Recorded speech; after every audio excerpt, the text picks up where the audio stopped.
পারবেশ আপনারা জানেন আজকে আমার নানা মরহুম অ্যাডভোকেট বাদশাহ আলম চৌধুরী এবং আমার নানি মসুদা বেগমের জিয়াফতের আয়োজন করা হয়েছে। উক্ত জিয়াফতে আমরা চেষ্টা করেছি জাতীয়তাবাদী সহ সর্বস্তরের মানুষকে আজকের এই ঈদের পরে ঈদ পুণ্যমিলনের মতো একটা জিয়াফতের মাধ্যমে আমরা আয়োজন করেছি। সেটা আপনারা দেখেছেন, সকাল 11টা থেকে আমাদের এই আয়োজন মেজবানি আয়োজন শুরু হয়েছে।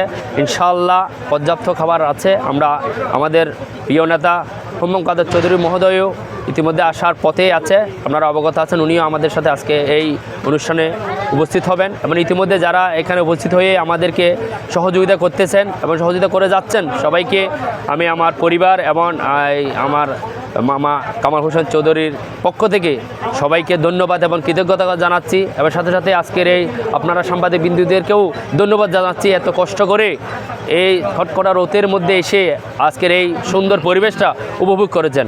ধন্যবাদ সবাইকে। সালাম।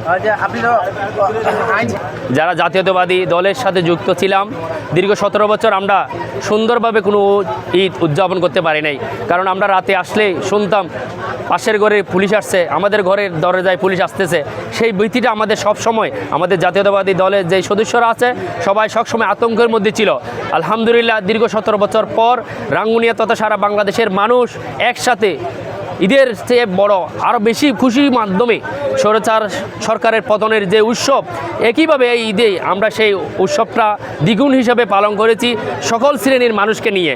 সেজন্য আল্লাহর কাছে আমরা শুকরিয়া আদায় করি, এইভাবে যাতে আমরা সকল শ্রেণীর মানুষকে নিয়ে জাতীয়তাবাদী যে শক্তি আগামীতেও যাতে আমরা এই উৎসবটা পালন করতে পারি, ঈদের উৎসব স্বতঃস্ফূর্তভাবে সে আশা ব্যক্ত করি। এবং আপনাদেরকে ধন্যবাদ জানাই, আমার সাথে সাথে ধন্যবাদ জানাই জাতীয়তাবাদী দলের সকল নেতৃবৃন্দ বিভিন্ন অঞ্চল থেকে যারা এসেছেন আমাদের এই নানার মেজবানকে সফল মনোনীত করেছেন। ধন্যবাদ সবাইকে। আসসালাম।